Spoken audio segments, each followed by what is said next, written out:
Hey.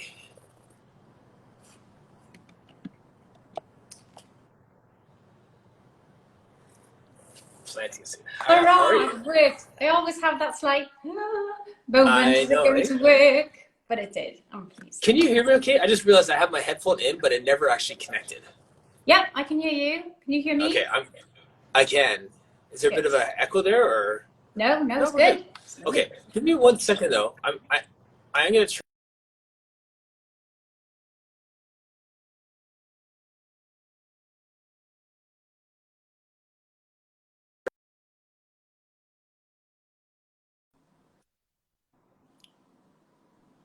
All right. Can you hear me okay? Is that working?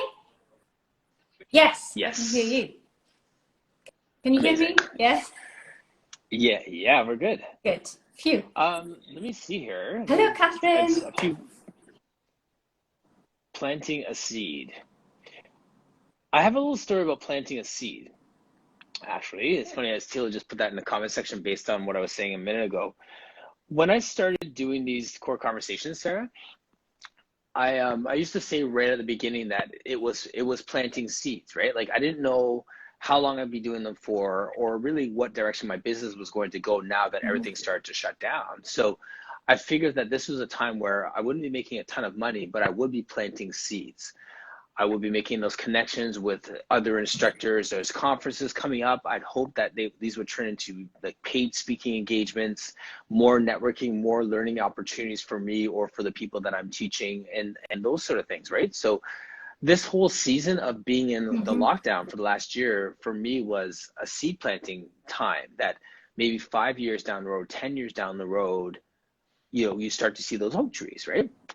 So I was Yeah. saying that for a few months, and I really like that analogy. I thought that was pretty smart. And then someone came along with the analogy of the bamboo tree, where a bamboo tree grows down for the first 5 years, and in the fifth year, it can shoot up to over 100 feet tall. So there's 5 years where you see nothing, and then all That's a of a good sudden story.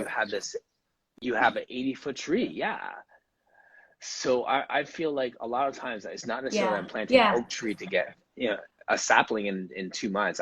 Sometimes we're planting bamboo that we don't, no one sees what's happening, and then all of a sudden you have this explosive, expansive growth, right? So The long term thing. Yeah, yeah. Well, I've just literally been sowing my seeds over lockdown, mainly because, the studio here has been closed. And as you've said before, there's a sort of an intersection then, isn't there? You kind of go, what do I do now? I've got 3 children at home, so I can't easily do Zoom classes without being interrupted every 2 seconds. The studio is closed, so I can't see people. What do I do now with my time? I don't normally have downtime. And I thought, well, right. now is the time for me to sit down, create, produce an online course. And as you say, it's only just out there, so it's new. And the question in a little bit of just biding my time and waiting and seeing how it goes. But as Catherine was saying, consistency is key. Just keep Yes. at it. Keep posting. Hopefully, exercises that will help people just to stay on their radar, and slowly it'll start Yes. dropping into people's consciousness, I suppose, or minds that there is Absolutely. Pilates for teenagers out there. Let's look into that a little bit more, because there isn't much out there at the minute. I don't know if it's different for you in Canada, but there's not much in terms of No. mainstream Pilates in schools, certainly. And, I Right. teach adults upstairs, but, teenagers, and I think it's so key and so necessary. I'm kind of quite impatient, and Yes. I want people to see and feel the benefit that I know Yes. exists. But as you say, it's a question of biding my time and waiting. And yeah, and being in the consistency, absolutely. And do you feel like I've said this in the past that it's like when you have a new idea, you want to run with that idea, but then there's also other things that you love to do, right? Like, I mean, like Sarah, we talk about youth, but I mean, like you're working with adults. Like, can you just share like some of the other populations that you like to work with, for example? Absolutely. So my sort Yeah. of bread and butter, if you like, is adults. And to be honest, they're mainly women, I would say, who have had children and are just coming through the other end. So offers, we talked about this, you know, you sort of lose yourself a bit in your children. It's as if, you know, it just takes everything, you know, all of you. And I think for me, certainly Pilates enabled me to reclaim a little bit of myself and have a little bit of time for me, and also just to be, you know, in control of my own and to calm my mind. So, you know, the clientele essentially were, you know, people who've had children, and then of course they stick with me then. That's the beauty of Pilates. Once you've experienced it, you don't want to give it up because you know how great you feel afterwards. Absolutely. And then they stay with you through each life stage too. Right? Absolutely, because before you know it, you know, you hit the menopause and then you have to worry about osteoporosis and bone health, you know, so every age, every generation has a different pain point, I suppose.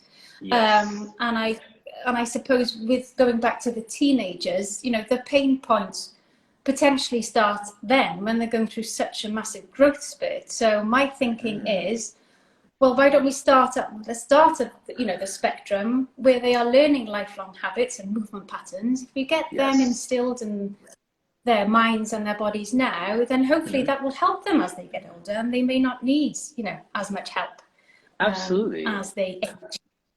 Not to be depressing, but, you know, the more people can do to help themselves earlier on, the better. Yes. No, exactly. And you think of like Toyota, right? Like I'm sure you've seen the marketing stuff between like Toyota, the automobile company, owns Lexus, right? So the mindset is, if we can get a teenager, college grad student to buy their Toyota entry-level Toyota Tercel and be brand loyal when they get their first job, and then they get their next job, and then they get the executive job, they're going to move from our Toyota brand to our Lexus brand. And then they're going to buy the next. So they're staying with us the whole time. And it's like, that's sort of thing that happens when you have a mom. We're not even talking about the teens. Like, you have a mom, has a kid, you know, as the child grows, and the mom's staying with you through her life stages, her next child, going back to work and all those different things. She's going through her phases. Her kids are growing. And now we're taking the kids on too, right? So we're going through this life stage with everybody at the same time. Yeah, it's pretty cool. Yeah. I didn't even get you to say your name and your business. I told we just jumped right sorry, I'm sorry. Went off on my name is Sara Ellis Owen, and my business is the House Pilates. That's the main business. Oh, am I sticking? Oh, am I sticking a bit? The House of Pilates, which is the main. Okay, I'm good. Which is the equipment-based Pilates studio upstairs, and then the second business I have is Next Generation Pilates, which is an online mat course for teenagers. Nice. Yeah, so busy, and of course I'm a member 3. That's my biggest job. Oh, by the way, yes. Yes. It is a little bit grainy, actually, and there's a bit of a delay. Just I'm trying to like time my responses to that. I'll be quiet. But no. Martin.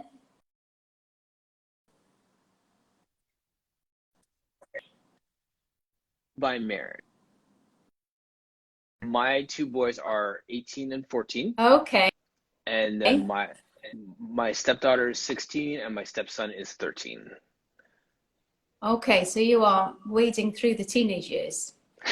Yes. In earnest. And yes, and they're all are they quite sporty as well? Yeah. Yeah, absolutely. Yeah, and they're all quite sporty. The 2 younger guys are basketball and hockey, and the older son, he used to play basketball. Now he's just getting ready to go to college, and is more of a theater arts person. So we've got the artsy one, and then the 3 athletes. Yeah. Which is and actually, to that point though, again, I think that. Sorry, go ahead. I suppose I was just going to say that's the beauty of Pilates in a way, in that it can appeal to sporty and non-sporty children. Because often here in the UK, you know, for girls, for example, there's hockey and netball, but other than that, there's not much. And girls tend to sort of off at that point from engaging with sport or movement in general. So that's why I think it's important to try and appeal to everyone, if you can, sporty or non-sporty. Absolutely.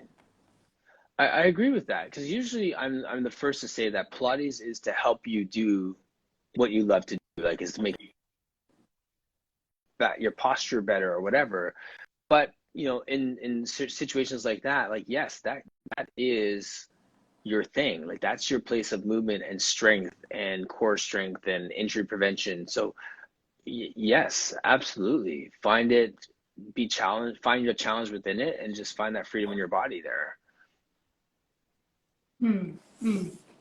Yeah, and I suppose feeling the difference in your own body, you know, that's the hardest challenge sometimes, is to try and get people to appreciate what difference Pilates can do to your body. Unless and until you actually feel it in your own body, it's quite hard to get people engaged, particularly teenagers, engaged with that. And I think that's the challenge really, isn't it, with getting the next generation involved with Pilates, is getting them motivated to want to do that.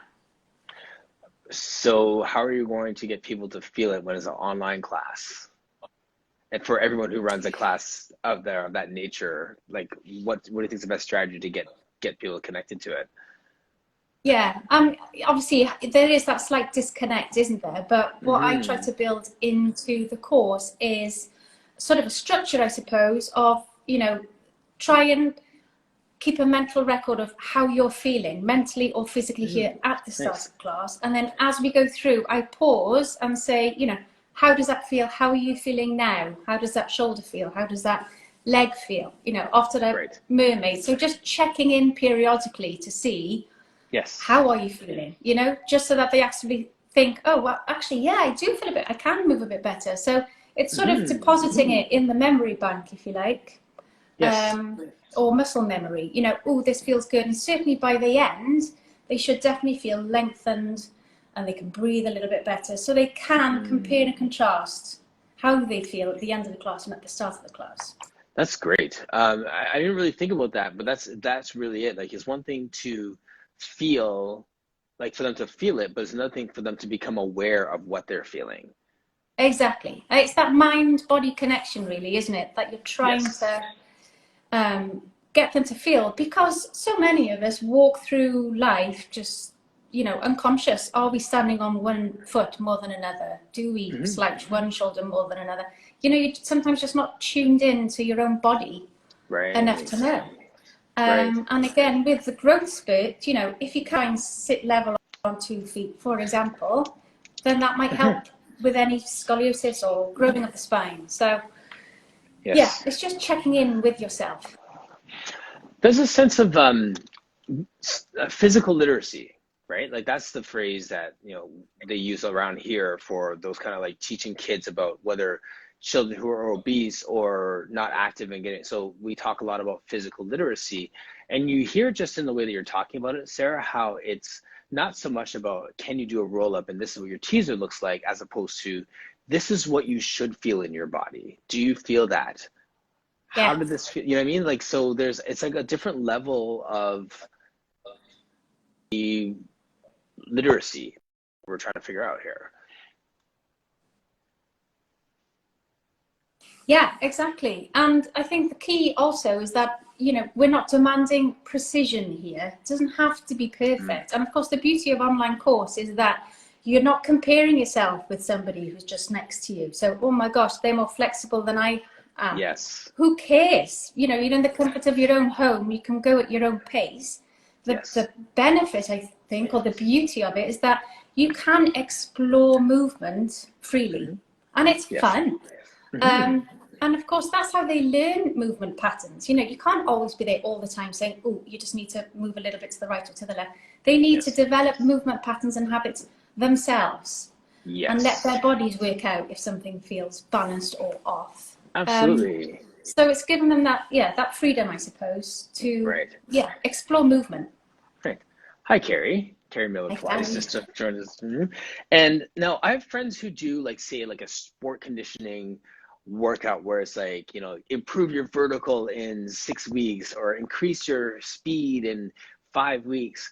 Do you have any promises in this package of what you do that tangibles? Because it's really tough to land at tangibles with Pilates besides you feel good.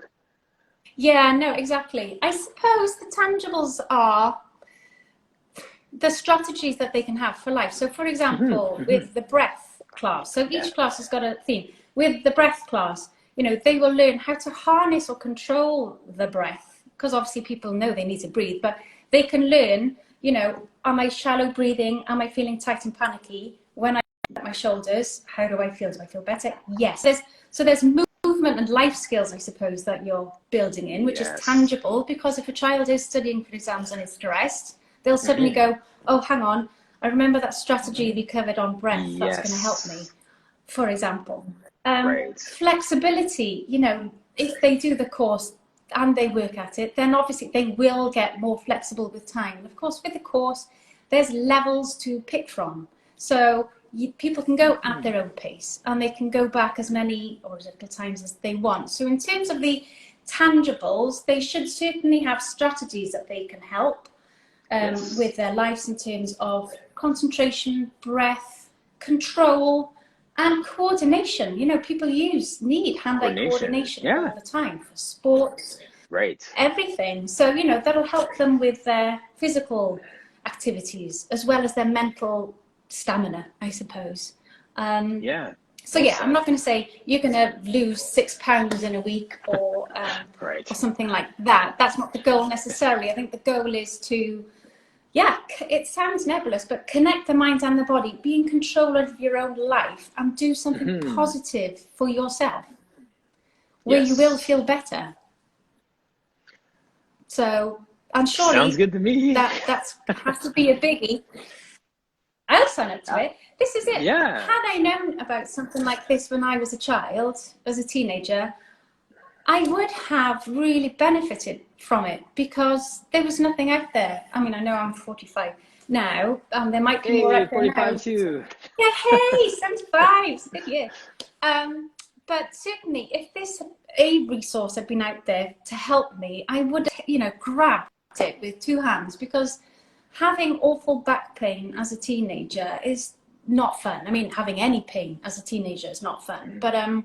if there was something out there that, I could have helped myself, then that would have been a different growing up experience. Totally. Absolutely. Kai, conversationalist, one of the guys in the thread here, I'm not sure if he's still here, but when we were having our conversation, he was saying that, that kind of conversation needs to be had in the schools because, like same with me, like my parents put me in like gymnastics or they put me in swimming or whatever. It's like, why isn't that part of our common speak to say, well, I'm going to put them in a Pilates class and for physical literacy or for, wellness or flexibility. Like you put them in karate, why can't you Yeah, put them in Pilates? Right? exactly, Martin. Exactly. There are these physical sports. People overlook the conditioning of the body and the mind, frankly, and they Yes. need it now more than ever, surely. More than Teenagers are ever. under so much stress these days, mentally as well as physically. And I think the problem is, there are those assumptions out there, aren't there, that Pilates maybe it's just a bunch of breathing, or it's just for women, to work on their pelvic floor.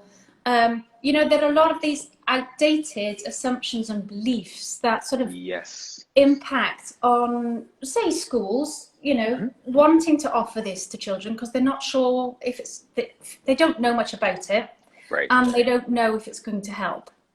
Absolutely. And it's a shame because teenagers are missing out by not having a complete package that looks after them. Absolutely. And actually, just to follow up from that conversation with Kai, one of the things that he said as well was, kids go home with a recorder to learn an instrument, why can't kids go home with a yoga mat to learn their Pilates that they learned in class? Like, we're just not at that place yet. But that's a sort of thing that we should be moving towards, is at a younger age, they're taking ownership of that. How do we get that into the school? So after the conversation with him, you know, and then meeting you, I was like, that kind of got me thinking about that again.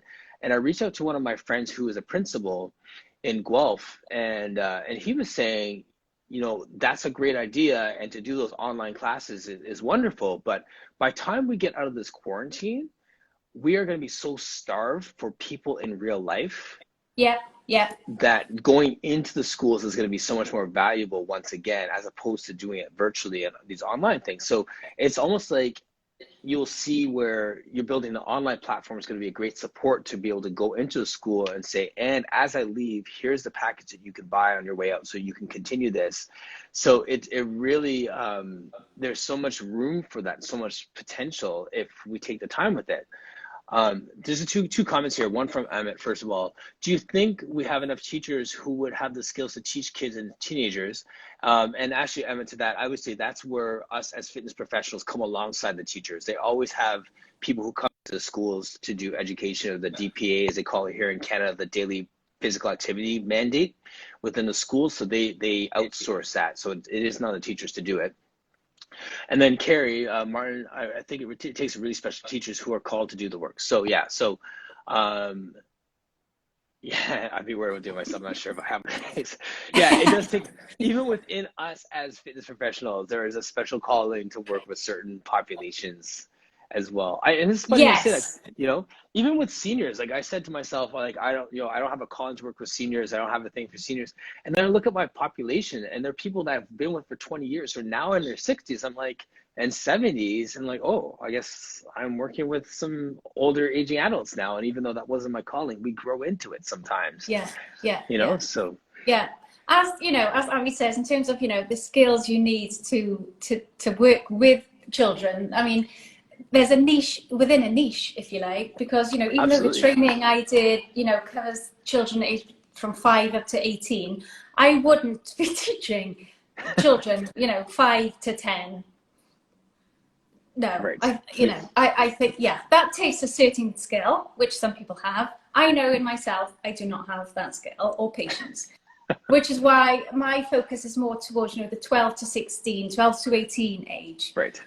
Where they are, you know, effectively, you know, the same as adults. I mean, not physically, obviously, or their processing skills isn't the same, but you know, they're physically strong enough to hold their head off the floor, hopefully, or if not, you would get there, and you know, learn how you can progress the exercises and take feedback better than say if you were, you know, 5 to 10 years old. But, you know, for anybody who's interested out there, I mean, I don't think there are enough people out there, frankly, that do specialize in this field. And it's a shame.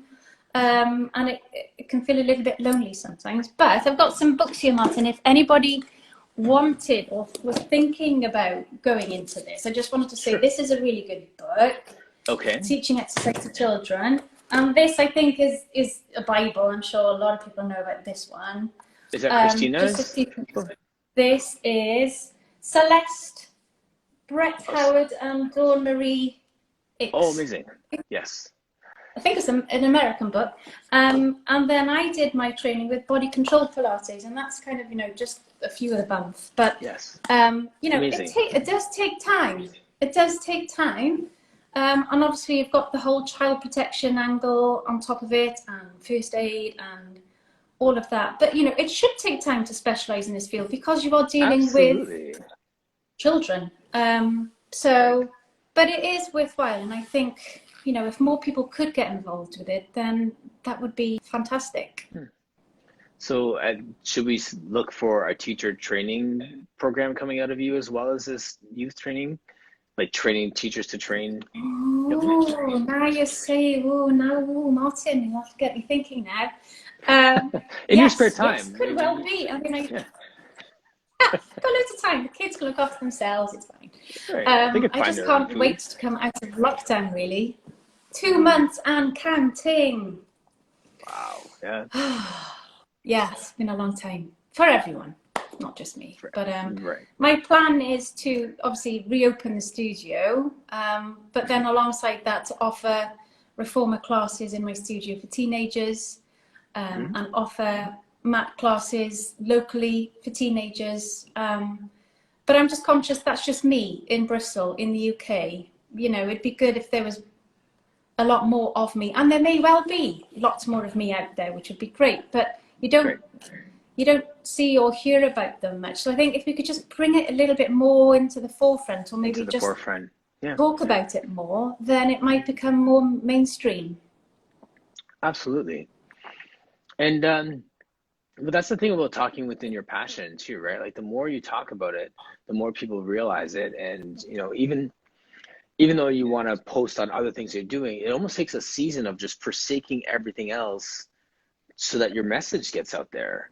You know, much like, you know, with my passion for working with men, as much as I have females and young people and all these different populations that I work with, I try and make all of my posts about working with men so people see that this is an important thing. This is something that's important to me, something that I've invested my time in and I want to put out there. So you're almost, as much as I love doing so many other things, like that's the one area that I want people to think about me when they think of, you know what I mean? So yeah, and then we can get more people doing that as well. So it's the same you with teens. Like the more we do that, more people will come out of the woodwork and say like, hey, I'm doing it in Australia. Like, you know, let's connect and collaborate. And Exactly, and that's mainly also why I set up 2 Instagram accounts, which is a little bit confusing, because I thought if I have 3, it's fine. Oh, okay, I feel a bit better. But you know, in terms of the client base, they are totally different. But it does mean a little bit more work because obviously, you know, your posts and your messages are different. But Yes. And of course, with teenagers, it's hard, Martin, because your clients aren't necessarily going to be your teenagers. They sort of need to be. You need to get to the teenagers through the parents. Yes. So there's like a 2-step filtration system. You need to convince the parents first, and then you need to try and convince the teenagers as well. Right. Yes. And that's why it's a, you know, I'm just being honest, you know, it's a bit of a mountain to climb. Yes. It'll be a but rewarding small mountain when you get there. steps. Yeah. Small steps, as you say, planting a seed. Yes, absolutely. And you know, over time, hopefully, it'll crack on and people will start to do more of it. Absolutely. I hope. Can we talk about how you found Pilates? Yeah. So it was a bit of a roundabout way, really. Yeah, so as a teenager, I always had back pain, which was down to scoliosis, as it turned out.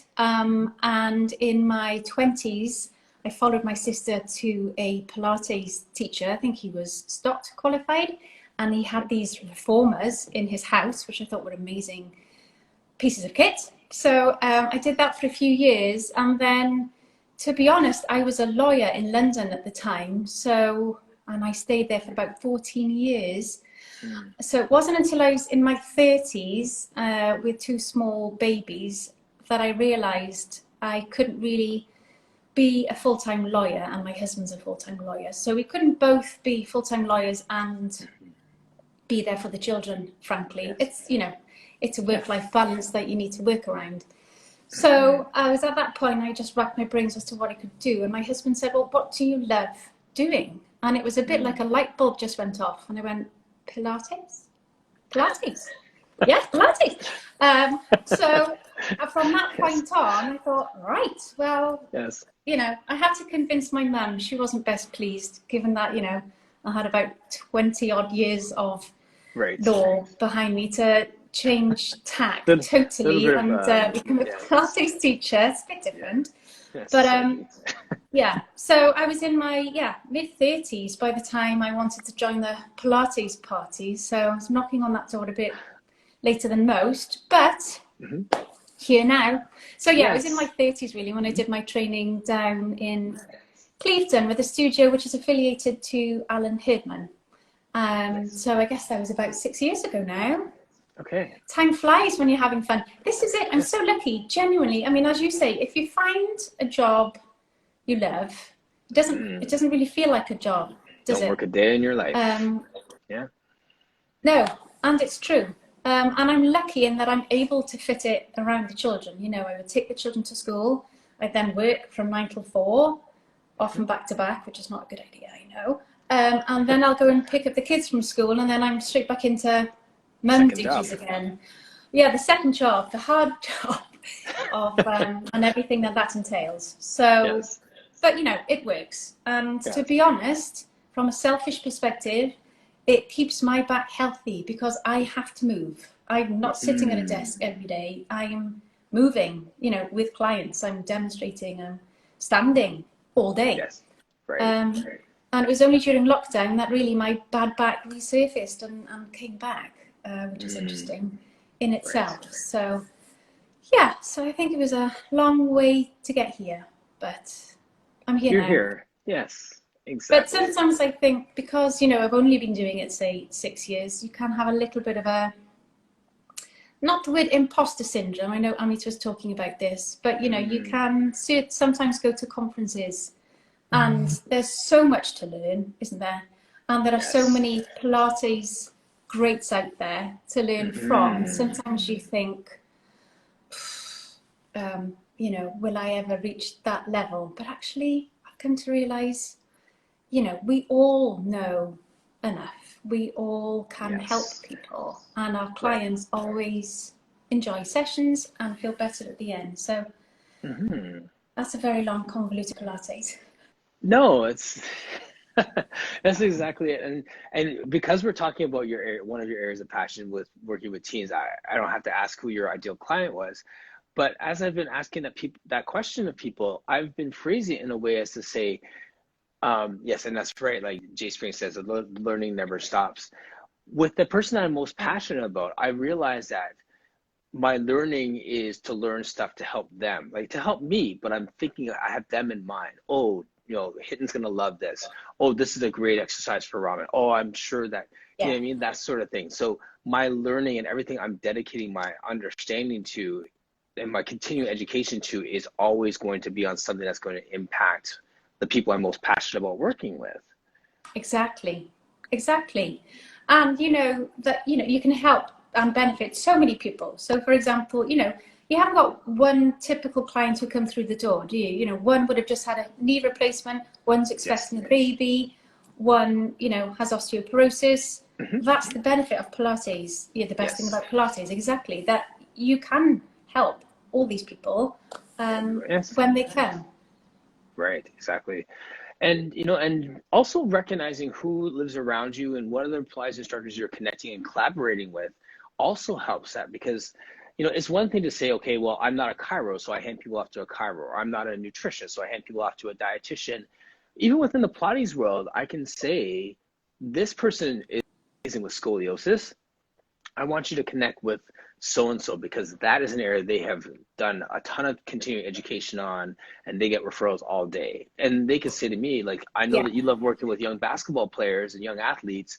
I have a pitcher coming to me right now and I could help him, but I know you could do some really cool stuff with him. And maybe because he's a, you know, he's a boy and you being a guy, he might just listen to you more than he listens to me, right? So those networks within our, the more we understand what each person's niche is, the better we can serve our global community too.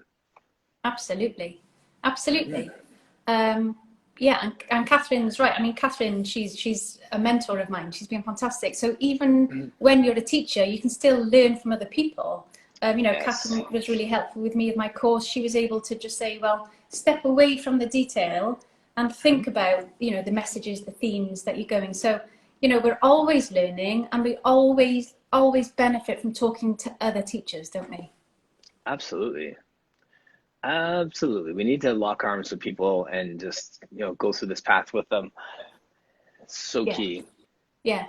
And I'm lucky because actually over lockdown, I've made loads more connections than I had before, you know, and not just in the UK. You know, I have lots of people worldwide now that I can call my friends, and that's surely a silver lining of the pandemic. I know there's not many, but that is certainly one. You know, the Pilates community is a supportive one in general. Absolutely.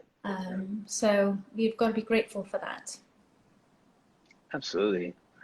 So when you were first on, you were on someone else's live. Was it Carrie? What I, Carrie, yes, I think Carrie was my first ever Instagram live, and I hadn't even intended to really? be on that live. I was having a cup of tea and she saw I was on, and went, oh. So I was suddenly on her live. It was quite funny. But you know, Carrie's so easy to talk to, isn't she? She's great. Yes, she And is. again, I love working with her. You know, we're working on my scoliosis and things like that together. And then of course an Instagram live with Erica, who, as you know, is a Yes.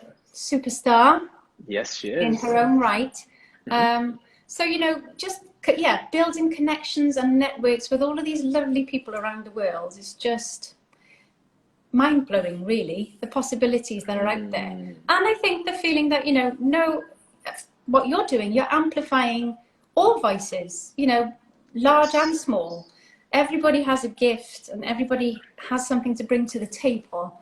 So I absolutely. think if you can just get out of your own way sometimes and just say, no, I've got something to say, I've got something of benefit, I can help people, then, you know, you're going to reach out and connect with more people than if you were just to possibly stay in your own little box, you know, scared to reach out. Absolutely.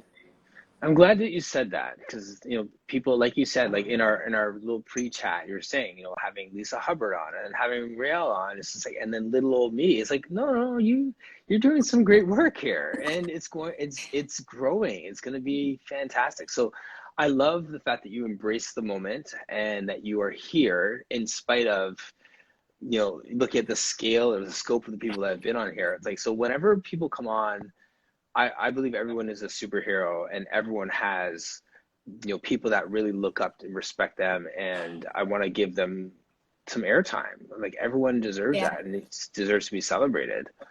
yeah. Well, thank you for giving me some airtime. I've loved the conversation. It's been so fun. And you were so natural in the times with Erica and Carrie. I think I stumbled across you on both of those too. And whenever someone is speaking from their place of passion, it just comes through in everything they say. Like you don't have to even fake it till you make it. Like it's your imposter syndrome. You can just speak from Yeah. your heart, and people will hear that. Like there's nothing Mm. fake about that. So Yeah. Yeah. I'll keep plodding on. I'll keep sowing my seeds, waiting for my trees. yes, absolutely. I'm cheering you on the whole way. Oh, thanks ever so much, Oh, Martin. show. Yes.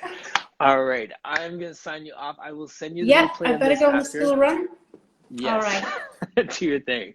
I'm glad that we talked for like 20 minutes before we came on air too. It's like we had like the best conversation, everyone before anyone's even in the room. So No. this is good. Oh, thank you so much. Lovely My to talk to you. pleasure. Thank you. Take care. Thank you, everybody. Thank you. Okay, Bye. bye.